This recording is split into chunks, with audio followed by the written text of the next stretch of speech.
nwere mmadụ Igbo anyị nwere mmadụ ndị na-agba mbọ mepe obodo Igbo anyị nwere ijele ndị na-eme ka obodo makarịa onye ejefu naanị Igbo eziokwu anyị nwere mmadụ Igbo anyị nwere mmadụ ndị na-agba mbọ mepe obodo Igbo anyị nwere ijele ndị na-eme ka obodo makarịa onye ejefu naanị Igbo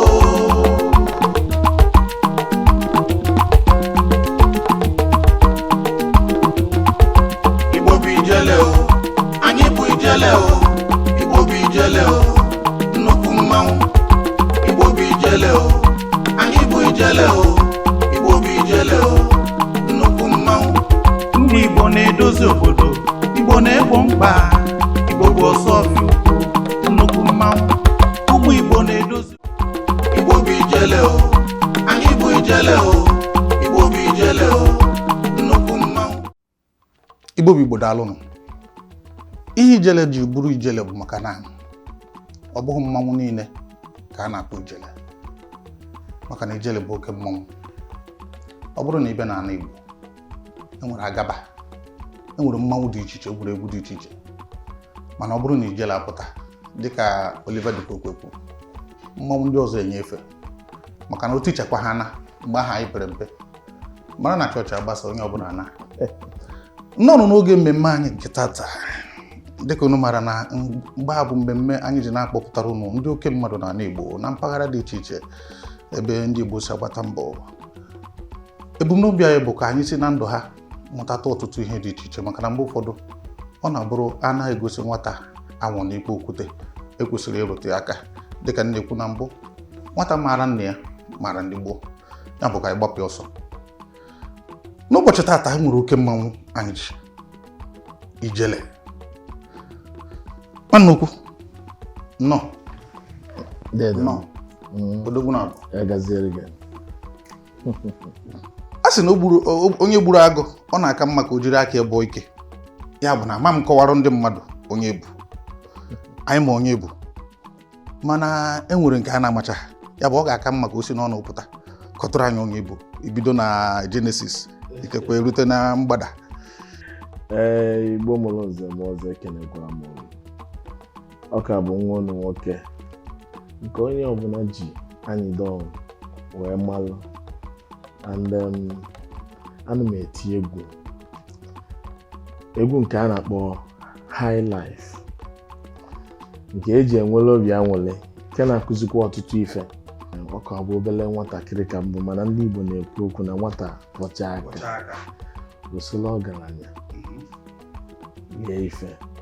abụ m onye Imo steeti onye Ehime Mbano local gọọmenti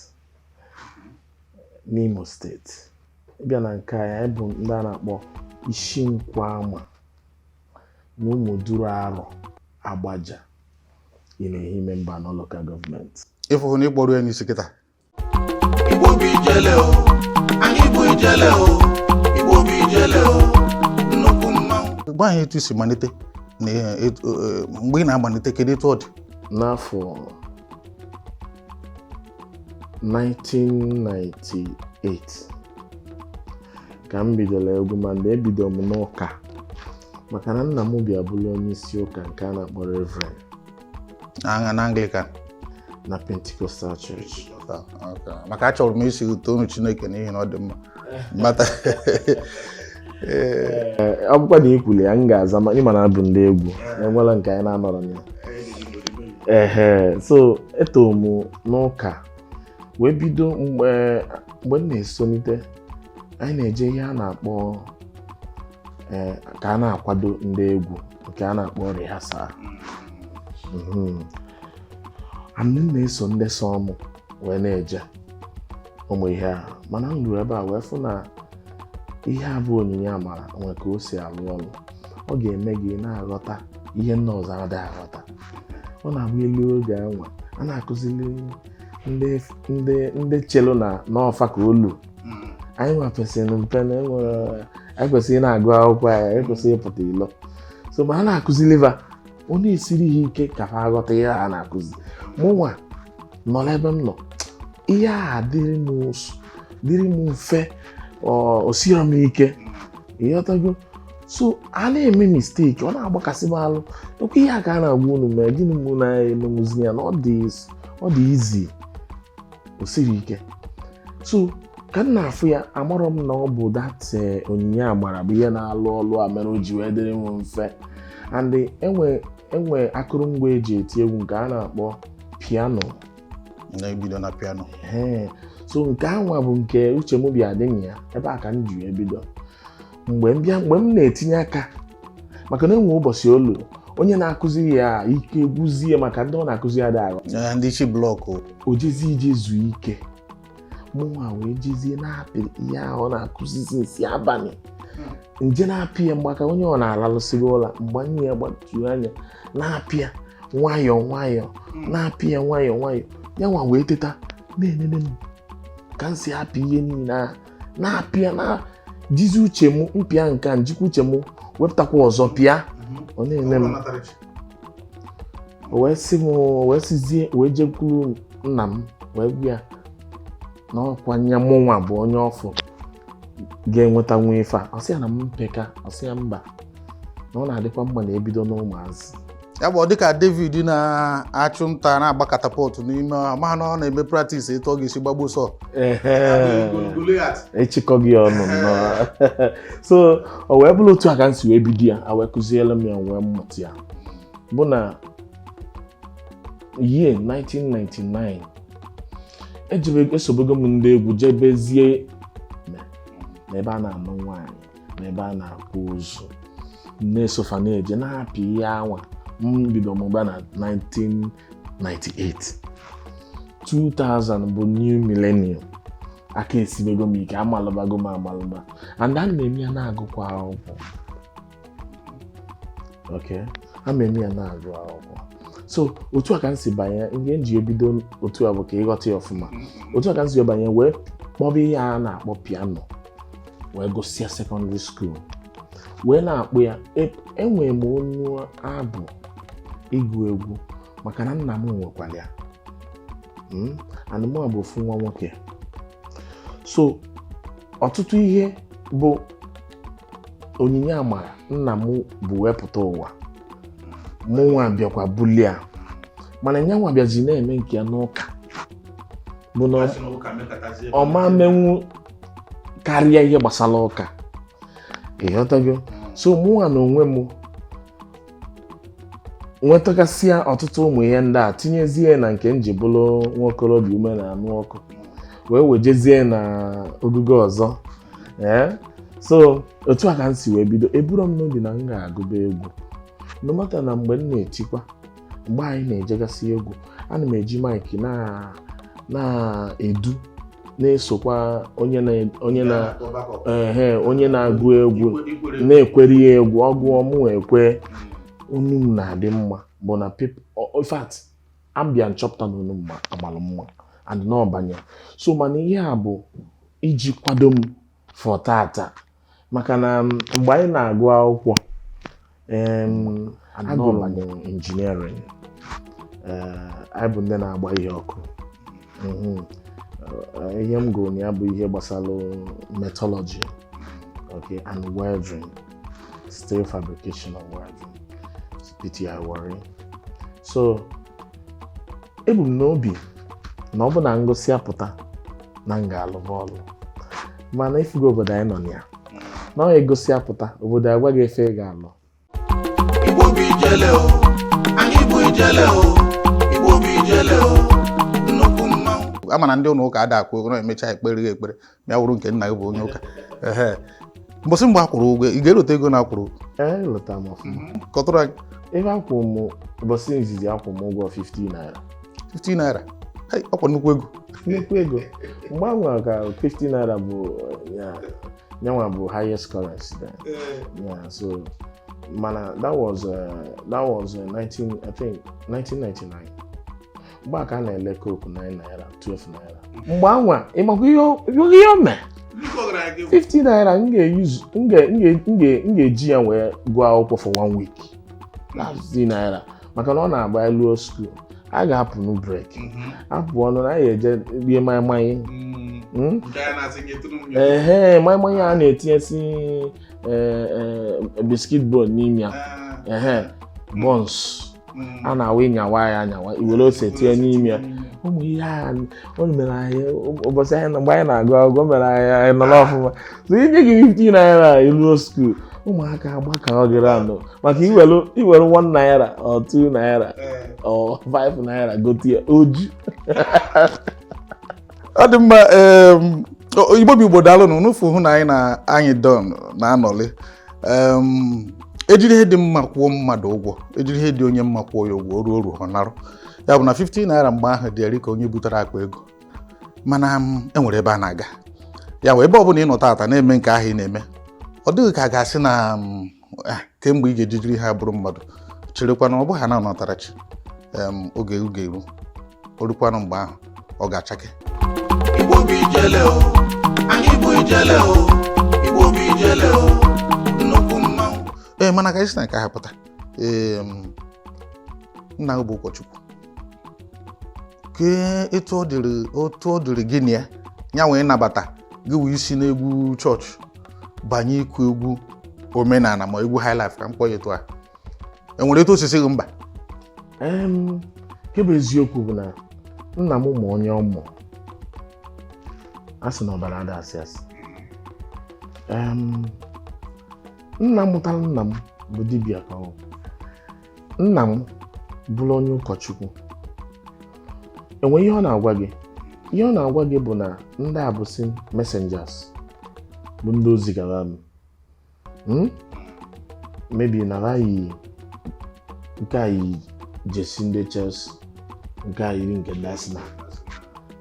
mana ọ bụ ọgara na-agba so ndị Igbo kwuru okwu si n'ugwu bụ nkwanyelụ ọ fụgo m fụ na uche m zuru ezu n'ihe m na-eme fụ my gift and talent mana akwanyelu m ya ugwu bụ na onye ụkọchukwu and mbido ihe na-afịa alụ ọ bụ na mbido n'iru ya mebe ihe highlife ụfọdụ ga-eji ya kọchaa anya maka na ụfọdụ anyị aghọta na highlife nke m adịrọ ka nke ndị ọzọ mana ọ emebe emewe iwe malụzie na nke m dị iche na nke m na-akụzi ihe na ọ dịrọ ndị na-agba egwu awantịlọ na mana akwanyere m ya ugwu until o wee ruo mgbe ọ nwụrụ ka m bidozi mebezie because of gịnị ebidobu m na ihe nke ụka before wee banye nke highlife because abịa chọpụta that na ezi anyị na-ezi na ọ bụ na ntinye ya na highlife form na people ga-ege nwunye ntị easily than na ọ nọ n'ihe ụka maka na enwe ndị nwere ihe a na-akpọ sentiment n'ihe gbasara religion okpukpere so m wee bụkwa na onye na-alaiki ihe gbasara highlife rhythm and tunes m wee tinyezie ya na highlife wee werezie ozi ahụ wee na-ezikwa n'ụzọ highlife ya bụ na ọ nọghọzi mgbe ibidoro kụwa highlife mgbe m bidoro ya ndị otu ya na ndị ya na-alụsị ọlụ bụsị ndị ụkọchukwu na ndị ụka fa alaikere ya nna and fa kwuru alụ n'ọnụ ya bụ ndị deputy Jizọs a na-ekwu maka ndị chọrọ ga mee m ma ndị mesịrị m dịka ọ bụ ihe ọjọọ ka m na-eme ma ndị buturu umeala wee gwa m okwu ka m kwụsị mana enwere m conviction because nghọta m dị iche aghọtara m that na ọ bụrụ the tune ọ bụrụ the beat bụ ya bụ ihe ọjọọ n'ihe bụ ihe ọjọọ bụ ihe iji the beat and the tune wee mee ọ bụ na iji ya wee na-eme people encourage ka gbaba ọtọ imebe gị ihe ọjọọ ọ bụ na iji egwu gị wee na-akwanye ndị mmadụ gaba zugbo oli imebe gị ihe ọjọọ iwelugo n'egwu ụka nwa weli ya na-akọ maka ihe ọjọọ ọ bụrụ ọzikwa egwu ụka ka ọ bụ mana ndị niile akwụsịrị ihe niile a ha ncha niile echi atago kịta wee na-asị m nna jisikwa ike na nke ị na-eme na anyị adịghị egebe ụmụ egwu highlife mana anyị egebe gị ya maka gị nwa n'iche njigo ihe niile a nsị ya na ọ bụrụ na nchenji ya nọ mgbe iji wee ghọta ọ dị mma nwanne adalụ afọ one ma one gara aga enwere mgbe m zụtara otu onye na-akwalite ihe gbasara egwu ọ n'obodo Igbo. Ajụrụ m ya sị kedu ihe kpatara na ndị Igbo ndị egwu Igbo ada abịa akụ egwu anyị ada anụ maka ndị egwu Igbo ibi obodo oyibo etu dịka etu anyị bi na Lagos anyị na-anọkọta ịnụ na onye nke a bugara obodo oyibo kụọ egwu na o siri tọọ nke abata onye mgbe ahụ anyị ada anụ maka ya na-abụghị nke nwa n'ọdụ ka Oliver ọgara mgbe ahụ ama m etu o si gadebie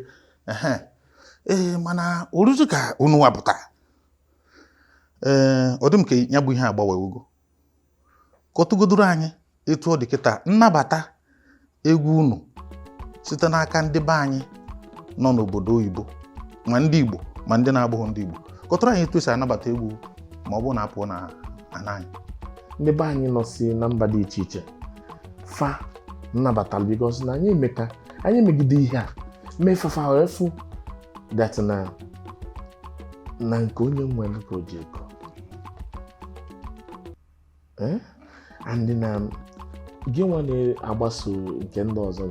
ka maka nke gị ịbụ ọka mma na ama emume anyị ama ka ihe na-enwere ihe ị ga-achọ na omenala Igbo ihe dị mma ị ga-achọ na omenala Igbo hapụ efu ya. Omenala Igbo kwadoro ihe niile dị oke dị mma, so ọ ihe anyị kwesịrị ị na-ayọli dị proud of na-ebunye na nke ikpeazụ a ndị Igbo nọzi ebe niile a ngwa gị ha many invitation nwego sọsọ this year alone mma agachi ya ụfọdụ move bege to next year o wee bụrụ gịnị na ndị obodo Igbo. Yes, maka ama m na nke be anyị bụ aja ndị obodo Igbo na-emegasị omenala anyị ị na-afụkwa ụfọdụ ma ndị Imo steeti ndị ọdị steeti nọsị n'obodo Oyibo ebe ha na-emesi mmechi afọ ebe a na-eme omenala ịwa ji na ụmụ ihe ndị a odoga anyị na ihe omenala anyị bụ anyị nwa ka ọ bụrụ ihe ya anata ata ma ọ bụ echi ịghọtago. Mana most times bụ na anyị nwa lakịrị the information nọ na the entertainment industry. Mmadụ ya ị na-eche mgbe mmadụ bịa kpọọ gị si gị jee register for international passport wee si gị ngwa inwego international passport ihe idiri inwe akaụntụ na-alụ ọrụ ọfụma ngwa na ka eje send ya gị IV wee bịa jebe ị na-achọ ka mmadụ gwasịa gị niile asị onye na-eti egwu enwe ebe egwu ya wụọ gbagota jee weta international passport pịacha anya debe chebirizie for invitation iwele ya jee weta ya visa ịma na ihe dịgo ready mana ihe ga-eme gị bụ inwere the information inwere the ozi ị kwesịrị ịnụ and onye mere o ji dị ka anyị na ndị ofe mmanụ ọ dị iche maka ha nwere the right information. Mana onye a mere ọtụtụ n'ime unu na-eji onye nọkwa ọgbago Lagos ụmụ ihe na dịka ibi na ọkọ unu nọrọ nso ebe isi mmiri. Problem anyị nwere bụ na ndị nwelu ndị mama ka this information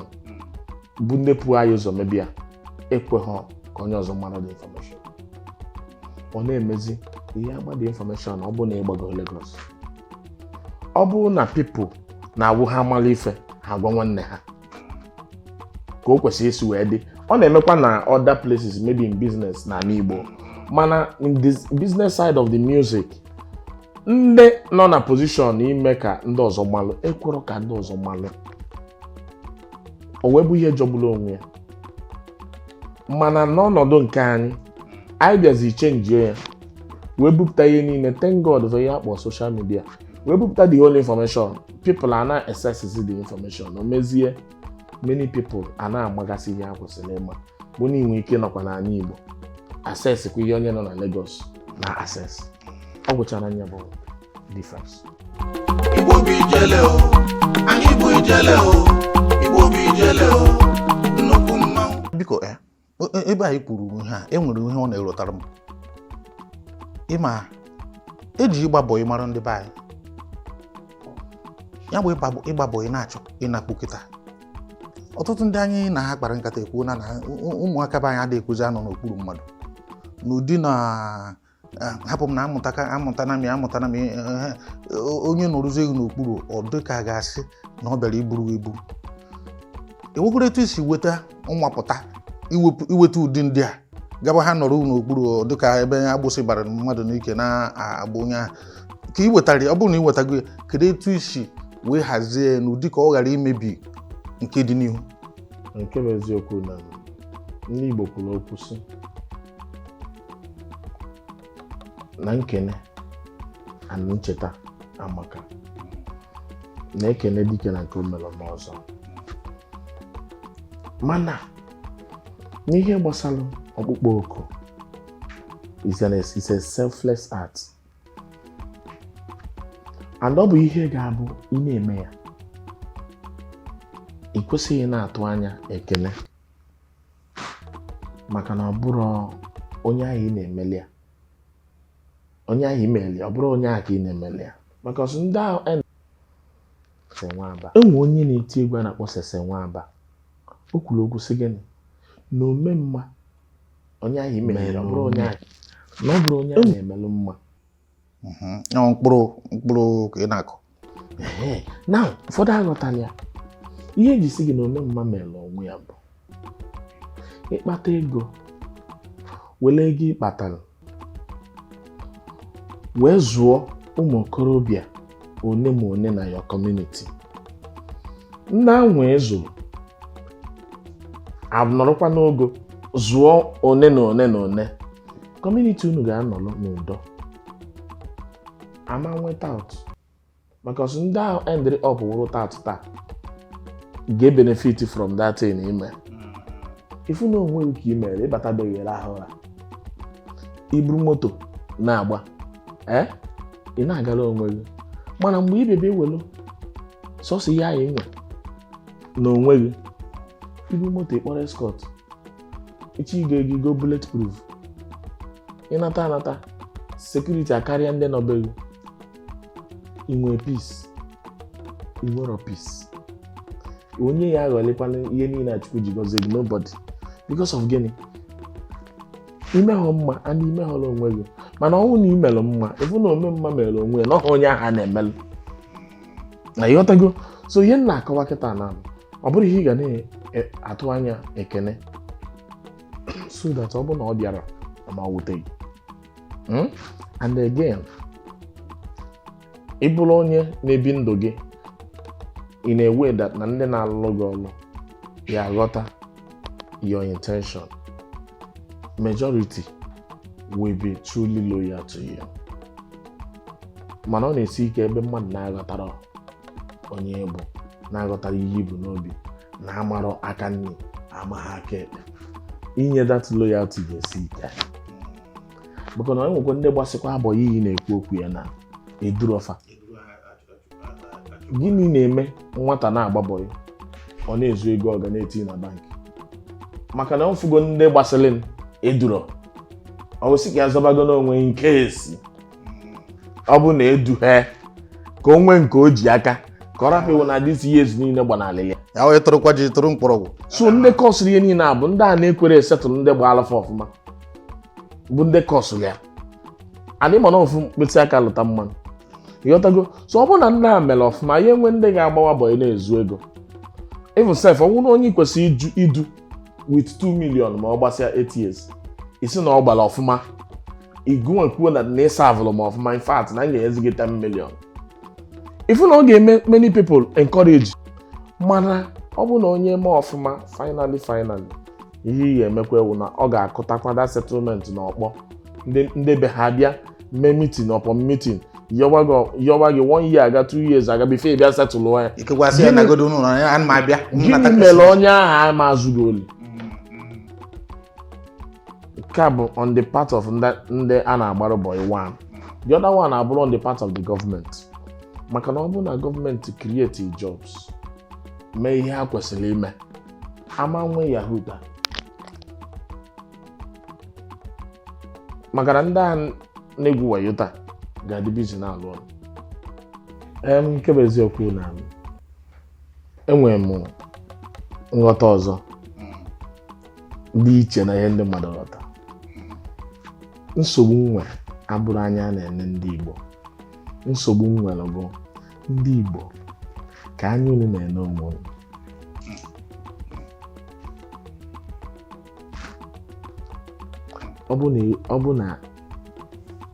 Ọ bụ na onye ọbụla jụ gị, ị jụrụ onwe gị, so ọ bụrụ anya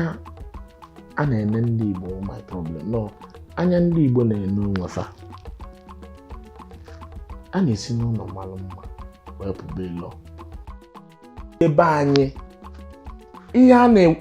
allocation anyị na-enweta na South East ozugo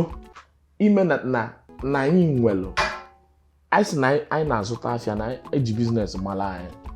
ihe ndị ga-eme ka afịa anyị gaa ọfụma anyị tinye nwuli ebe anyị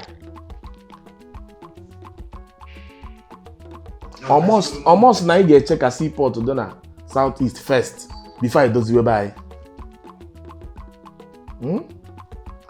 anyị amache anyị ga-edoziwe ebe anyị izizi edozi ebe anyị na-enweta allocation doziziwe hospitals na be anyị doziziwe ụzọ ọ bụrụ na ọ bụrụ federal road state road anyị nwesị be anyị ka ọ dị ọ bụrụ na ndị ndu nọ n'ala Igbo na fa nwere obi nwanne na fa ghọtalụ na ebe fa nọ bụ ka fa nyelụ ji wee dozie obodo fa nyelụ ndị mmadụ aka ha ghọta na ọ bụrụ maka ha nwa na ọ maka ndị ha na-achị just trust me enwere ihe ọzọ anyị chọ na Naịjirịa ma ọ bụ na eme ana Igbo ọlụ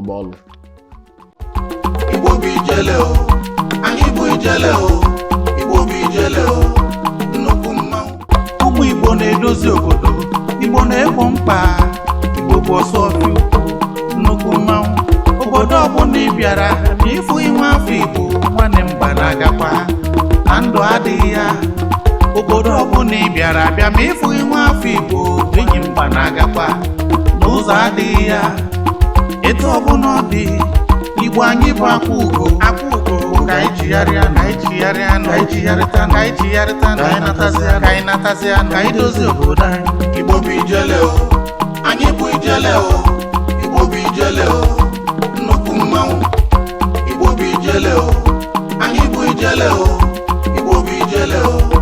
nnukwu mmanwụ n'ezie ha anyị nwere mmadụ Igbo anyị nwere mmadụ ndị na-agba mbọ mebe obodo ndị na-eme ka obodo makarịa onye echefu na Igbo eziokwu anyị nwere mmadụ Igbo anyị nwere mmadụ ndị na